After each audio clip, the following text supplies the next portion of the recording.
کہ افغان طالبان بدل چکے ہیں، ایک بار پھر انہوں نے پرانی روش اختیار کر لی ہے، اور جس طریقے سے کہا گیا تھا کہ جی یہ وہ والے پرانے طالبان نہیں ہیں، یہ جدید دور کے طالبان ہیں، اب وہ ایسا نہیں ہے، جی تاثر جو ہے یہ بالکل غلط ہے. یہ ساری باتیں بے بنیاد ہیں، کیونکہ صرف ایک شخص کی بات کو آپ پوری افغان حکومت کے اوپر اس کا اطلاق نہیں کر سکتے. میں جو آپ کو بتانے لگا تھا کہ جو صورتحال بنی ہے دوحہ کانفرنس کے بعد، وہ یہ ہے کہ وہاں پر اقوام متحدہ نے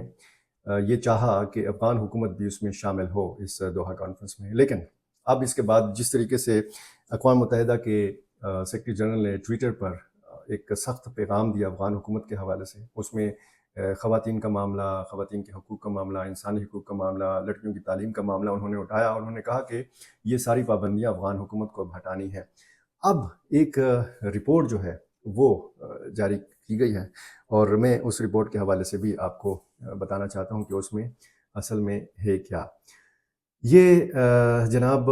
رپورٹ جو ہے اس میں یہ کہا گیا ہے کہ افغانستان میں خواتین اور لڑکیوں کی صورتحال کو دیکھتے ہوئے اقوام متحدہ کے ماہرین کے ایک گروپ نے کہا ہے کہ صنفی امتیاز یا صنف کی بنیاد پر منظم امتیاز کو انسانیت کے خلاف جرم کہا جانا چاہیے. یعنی کہنے کا ان کا مقصد یہ ہے کہ طالبان کی حکومت یہ سارے جرائم کر رہی ہے، ان سارے جرائم کا وہ ارتکاب کر رہی ہے، اس لیے اس کو جرم کہنا چاہیے، اور بالفاظ دیگر افغان طالبان مجرم ہیں. یہ اقوام متحدہ کے یہ جو ماہرین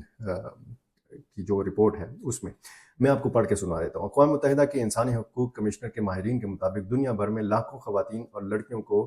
گہرے امتیازی سلوک کا سامنا ہے، اور حکومتی قوانین اور پالیسیاں جو خواتین کو گہری عدم مساوات کا شکار بناتی ہیں اور ان کے انسانی حقوق کی خلاف ورزی کرتی ہیں، صنفی امتیاز کو ظاہر کرتی ہیں. نسل پرستی یا نسلی علیحدگی کو اب بین الاقوامی قوانین میں انسانیت کے خلاف جرم کے طور پر منظم امتیازی سلوک کہا جاتا ہے، لیکن صنفی امتیاز کے بارے میں بین الاقوامی قوانین میں اب بھی ابہام موجود ہے. اقوام متحدہ کے ماہرین کے مطابق حکومتی قوانین اور پالیسیوں میں خواتین اور لڑکیوں کے ساتھ ایسا گہرا امتیازی سلوک اور جارحانہ اقدامات جن سے خواتین کی شدید تذلیل ہوتی ہے اور انہیں ان کے انسانی حقوق سے محروم کرنا بین الاقوامی قوانین میں صنفی امتیاز اور انسانیت کے خلاف ہے. اس لیے اب اس کو جرم تسلیم کرنے کی درخواست ہے. ماہرین کے اس گروپ کا جو اقوام متحدہ کے انسانی حقوق کے نظام کی آزادانہ نگرانی اور حقائق کی تلاش کا حصہ ہے کا کہنا ہے کہ افغانستان میں طالبان کی حکومت ایسے احکامات، پالیسیاں اور اقدامات کر رہی ہے جو امتیازی سلوک، جبر اور انحطاط کا بنیادی نظام ہے. خواتین اور لڑکیوں کی وہ جو ان کے ساتھ برتا جاتا ہے صنفی امتیاز،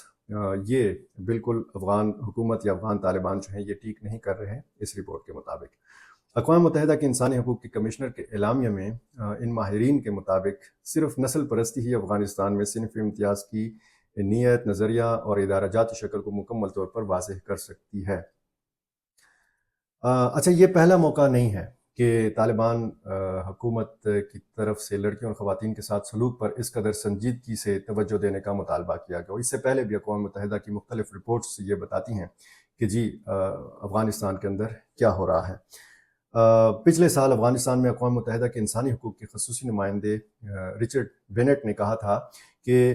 خواتین کے ساتھ امتیازی سلوک طالبان کی حکومت کا بنیادی جو ہے وہ نظریہ ہے. یہ بالکل وہ کہتے ہیں کہ یہ جو سلسلہ ہے یہ ان کا نظریاتی ایک قسم کا فیصلہ ہے کہ جی خواتین کو حقوق نہیں دینے، لڑکیوں کی تعلیم پر پابندی ہو، حالانکہ یہ افغان حکومت ان سارے الزامات کو رد کرتی ہے. انہوں نے کہا تھا ایسی رپورٹس پر کہ یہ بدنیتی پر مبنی رپورٹس ہیں اور طالبان کی حکومت کے خلاف ایک پروپیگنڈا ہے، امریکہ کا، اقوام متحدہ کا، مغرب کا. پچھلے سال طالبان حکومت کے ترجمان ذبیح اللہ مجاہد نے رچرڈ بینٹ کے اس قسم کے تبصروں کے جواب میں کہا تھا کہ افغانستان میں اسلامی قوانین نافذ ہیں اور ان کے خلاف احتجاج کرنا اسلام کے ساتھ اصل میں مسئلہ ہے. یہ احتجاج، اس قسم کی رپورٹ جو ہیں، اصل مسئلہ افغانستان کے ساتھ نہیں ہے، اصل مسئلہ افغانستان کی حکومت کے ساتھ نہیں ہے، طالبان کے ساتھ نہیں ہے. اصل مسئلہ جو ہے وہ اسلام کے ساتھ ہے، وہاں پر رائج اسلامی نظام کے ساتھ ہے. یہ جو رپورٹ ہے یہ اس کی ٹائمنگ بڑی اہمیت رکھتی ہے، کیونکہ دوحہ میں حال ہی میں آپ کو پتہ ہے کچھ ہی دن قبل 18 اور 19 فروری کو 2 روزہ کانفرنس ہوئی ہے، اور اس کے بعد یہ اقوام متحدہ کا اس قسم کا رپورٹ جاری کرنا آپ کو سمجھ میں آ جانا چاہیے کہ اس کا مقصد کیا ہو سکتا ہے۔ اس کا مقصد یہی ہے کہ زیر دباؤ لایا جائے، فشار ڈالا جائے، دباؤ ڈالا جائے، اور دنیا کو یہ بتایا جائے کہ جی افغان طالبان کر کیا رہے ہیں۔ افغان طالبان نے گھاس نہیں ڈالی، اقوام متحدہ کو بالکل لفٹ نہیں کرائی، صفر میں ضرب دی امریکہ کو، امریکہ کے مطالبات کو، امریکہ کے تحفظات کو۔ اور اس حوالے سے جو ایک بحث ہے وہ یہی ہے کہ کیا افغانستان میں جو اس وقت حکومت ہے اس نے ایک اچھا کام کیا ہے دوحہ کانفرنس میں شرکت نہ کر کے، یا اس نے ایک سنہری موقع گنوایا ہے۔ یہ جو تسلیم کیے جانے کی جو ایک بات ہوتی ہے کہ جی اگر افغانستان کی حکومت نے اپنے اقدامات یہ جاری رکھے تو پھر دنیا اس کو تسلیم نہیں کرے گی، افغان حکومت کو باقاعدہ طور پر تسلیم نہیں کرے گی۔ تو سوال یہ اٹھایا جا رہا ہے جو افغانستان کے موجودہ جو حکومت ہے، جو طالبان ہیں، ان کے جو حامی لوگ ہیں، جو مبصرین ہیں، وہ یہ کہتے ہیں کہ افغانستان کے اندر جب امریکہ کی سرپرستی میں حامد کرزئی صاحب کی حکومت تھی، یا اس کے بعد جو اشرف غنی صاحب کی حکومت تھی، تو کیا وہ حکومتیں انکلوسیو حکومتیں تھیں؟ کیا ان حکومتوں میں تمام افغان گروہوں کو شامل کیا گیا تھا؟ کیا ان حکومتوں میں خواتین کو اس طریقے سے نمائندگی دی گئی تھی کہ جس طریقے سے مغرب چاہتا تھا؟ کیا ان حکومتوں میں طالبان کی بھی نمائندگی تھی؟ کیا ان حکومتوں میں حزب اسلامی کی بھی نمائندگی تھی؟ آج طالبان یہ کہتے ہیں کہ اگر ہم نے اتنی طویل جدوجہد کی ہے، 20 سالہ جہاد ہم نے کیا ہے اور اقتدار حاصل کیا ہے، تو کسی دوسرے ملک کو، کسی تیسرے چوتھے پانچویں ملک کو یہ حق حاصل نہیں ہے کہ وہ افغانستان کے داخلی معاملات میں مداخلت کرے۔ یہ دوحہ کانفرنس یہ دوسری کانفرنس تھی، اور اس کے بعد بھی کانفرنسیں ہوں گی۔ افغان حکومت کا یہ کہنا ہے کہ افغانستان کے تمام مسائل کا حل جو ہے وہ افغانستان کے اندر موجود ہے۔ اگر دوحہ معاہدے میں یہ بات کی گئی تھی کہ ایک بشمول تمام گروہوں کے ایک حکومت قائم کی جائے گی، تو جب امریکہ یہاں سے نکل گیا، جب معاہدے کے تحت افغانستان میں برسر اقتدار آئے طالبان، تو امریکہ کے پاس، مغرب کے پاس، اقوام متحدہ کے پاس طالبان کا متبادل کیا ہے؟ کیا یہاں پر الیکشن ہو سکتا ہے؟ کیا یہاں پر طالبان سے یہ توقع رکھی جائے کہ وہ جمہوریت والا جو نظام ہے وہ نافذ کریں جس طریقے سے باقی ممالک میں ہیں؟ اور اگر انکلوسیو حکومت کا پوائنٹ جو ہے یہ بار بار اٹھایا جا رہا ہے کہ جی افغان طالبان نے اس معاہدے کے اس شق کی پابندی نہیں کی کہ جس میں انہوں نے وعدہ کیا تھا کہ جی یہاں پر ایک انکلوسیو حکومت قائم کی جائے گی، تو یہ سوال اٹھایا جا رہا ہے کہ کیا یہ تقاضا جو ہے یا یہ مطالبہ جو ہے یہ سعودی عرب کی حکومت سے بھی کبھی کیا گیا ہے؟ یہ مطالبہ کبھی ان ممالک سے بھی کیا گیا ہے کہ جہاں پہ جمہوریت ہیں، جہاں پر جمہوری نظام ہے، جہاں پر ایک سیاسی جماعت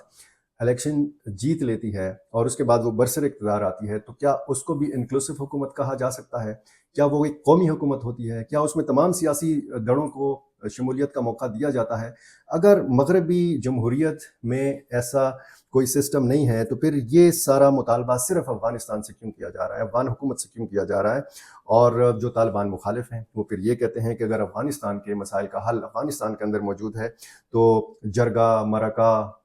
لویا جرگہ، شورا، اس کا انعقاد کیوں نہیں کیا جاتا تاکہ ایک پیج پر تمام افغانوں کو افغانستان کے اندر بٹھایا جائے، لایا جائے ایک پیج کے اوپر، ان کا موقف سب کا ایک ہو اور وہ سب افغان حکومت کی پشت پر ہوں، اور اپنی حکومت کی پشت پر ہوتے ہوئے وہ امریکہ کے خلاف بھی کھڑے ہوں، وہ اقوام متحدہ کے خلاف بھی کھڑے ہوں، وہ دنیا کے ان ممالک کے خلاف بھی کھڑے ہوں کہ جو چاہتے ہیں کہ افغانستان ان کی مرضی سے چلے۔ افغانستان کا اپنا ایک نظام ہے اور افغان حکومت کا یہ کہنا ہے، بلکہ ذبیح اللہ مجاہد نے یہ کہا ہے کہ 22 ممالک ایسے ہیں کہ جہاں پر افغانستان کے سفارتی مشنز ہیں، 16 غالباً ممالک ایسے ہیں کہ جن کے افغانستان کے اندر سفارتی مشنز ہیں۔ اب سفراء کا تبادلہ ہوا ہے مختلف ممالک کے ساتھ، جن میں سب سے اہمیت کا جو ایک سفراء کا تبادلہ ہے وہ چین کے ساتھ ہے۔ چین کا سفیر کابل میں بیٹھا ہوا ہے، افغانستان کا سفیر بیجنگ میں بیٹھا ہوا ہے۔ تو یہ ساری صورتحال ہے اور مسلسل ہم دیکھ رہے ہیں کہ یلغار ہے افغانستان کی طالبان حکومت کے اوپر، یلغار ہے۔ مغرب، امریکہ، اقوام متحدہ یہ دباؤ مزید بڑھائے گا افغانستان کی حکومت کے اوپر۔ دیکھنا اب یہ ہے کہ افغان حکومت کس قدر، کتنا طویل عرصے تک یہ دباؤ جو ہے یہ برداشت کر سکتی ہے. لیکن جو اس وقت ہمیں نظر آتا ہے کہ جس عزم کے ساتھ افغان طالبان اپنی بات کر رہے ہیں، اپنی بات پر عمل کر رہے ہیں، دو ٹوک انداز میں انہوں نے کہا کہ جی ہماری یہ شرائط ہیں. پچھلی ویڈیوز میں آپ کو تفصیل سے یہ ساری چیزیں بتا چکا ہوں. ہماری یہ شرائط ہیں، اگر اقوام متحدہ نے یہ شرائط نہیں مانی تو ہم دوحہ کانفرنس میں شرکت نہیں کرنے والے. انہوں نے شرکت نہیں کی، انہوں نے جوتے کی نوک پر رکھا اقوام متحدہ جیسے ادارے کو. اور اب مختلف اطراف سے یہ کہا جانے لگے کہ اقوام متحدہ کو یا امریکہ کو اتنی زیادہ سنجیدگی کیوں ہے افغانستان کے معاملے کے اوپر، اتنی زیادہ سنجیدگی غزہ کے معاملے پہ، فلسطین کے معاملے پہ، باقی جو مسلمان ممالک ہیں ان کے حوالے سے کیوں نہیں ہے، اور جس طرح کشمیر میں، مقبوضہ کشمیر میں ہو رہا ہے اس حوالے سے سنجیدگی کیوں نہیں ہے، اقوام متحدہ کی قراردادوں پر کشمیر میں عمل کیوں نہیں ہوتا. اور اگر ایک اسلامی نظام سے آپ کو مسئلہ ہے، یہ کہہ رہے ہیں افغان طالبان کے حامی، یہ کہہ رہے ہیں کہ پھر تو افغانستان کو آپ اکیلے چھوڑ جائیں، کیونکہ افغانستان کے کچھ لوگ یہ کہتے ہیں، بلکہ خود افغان عہدیدار یہ کہتے ہیں کہ ہمیں کوئی مسئلہ نہیں ہے، اگر دنیا کا کوئی بھی ملک ہمیں تسلیم نہیں کرتا تو ہمیں پھر بھی کوئی مسئلہ نہیں ہے. افغانستان آگے بڑھ رہا ہے، افغانستان ترقی کر رہا ہے، افغانستان کا جو موجودہ نظام مملکت ہے اس میں لوگ مطمئن ہیں، وہاں پہ امن قائم ہے، وہاں پہ پوست کی کاشت نہیں ہے، وہاں پہ بہت سارے مسائل جو ہیں ان کا خاتمہ کر دیا گیا ہے. اور یہ بھی کہا جا رہا ہے کہ جو خواتین کے حقوق کے معاملات ہیں، جو انسانی حقوق کے معاملات ہیں، جو لڑکیوں کی تعلیم کے معاملات ہیں، ان کو بھی دیکھا جا رہا ہے. اچھا، میں یہ جب ساری باتیں کرتا ہوں تو میرے کچھ ناظرین یہ سمجھتے ہیں کہ یہ میں اپنی طرف سے بات کر رہا ہوں. یہ میں آپ کو مختلف رپورٹس یکجا کر کے بتاتا ہوں. طالبان کے حامی لوگ یہ کہتے ہیں اور طالبان کے مخالف جو لوگ ہیں ان کی یہ رائے ہے. وہ دونوں آراء جو ہیں وہ میں آپ کے سامنے جب پیش کرتا ہوں تو آپ کو یہ لگتا ہے کہ میں یا تو طالبان کا حامی ہوں، یا میں طالبان کا مخالف ہوں، یا میں افغانستان کی برائی چاہتا ہوں، یا میں افغانستان کی بہت زیادہ سپورٹ کر رہا ہوں. میں ایک جرنلسٹ ہوں، میں ایک صحافی ہوں، اور میرا یہ ویڈیو کرنے کا مقصد یہ ہے کہ جو اردو سمجھنے والے پاکستانی ہیں، جو انڈینز ہیں، جو بنگلہ دیشی ہیں، وہ افغانستان کی صورتحال کے حوالے سے بھی جانیں. یہ ناظرین کا حق ہے. اور اس میں چونکہ سرحد نہیں ہوتی یوٹیوب کے اس ڈیجیٹل دنیا میں، تو میرے ناظرین جو ہیں وہ امریکہ میں بھی ہیں، وہ یورپ میں بھی ہیں، وہ افغانستان میں بھی ہیں، پاکستان میں بھی ہیں، انڈیا بنگلہ دیش میں بھی ہیں. وہاں سے جو مجھے کمنٹس آتے ہیں ان سے مجھے پتہ چلتا ہے کہ میرے ناظرین کہاں کہاں پر ہیں. یہ آپ سب کا حق ہے کہ یہ آپ افغانستان کے حوالے سے جو بھی صورتحال ہے یہ آپ جانیں، کیونکہ بہت زیادہ جو افغان میڈیا ہے وہ فارسی میں آپ کو بتاتا ہے، جو افغان میڈیا ہے وہ زیادہ تر آپ کو پشتو میں بتاتا ہے. میری کوشش یہ ہوتی ہے کہ جو انٹرنیشنل میڈیا کا اپنا ایک ایجنڈا ہوتا ہے اس سے ہٹ کر آپ کو کچھ زمینی حقائق بتائے جائیں، اور یہ جاننا آپ کا حق ہے. آپ نے ابھی تک میرا چینل اگر سبسکرائب نہیں کیا تو پلیز یہ ضرور کر لیجیے. بہت شکریہ.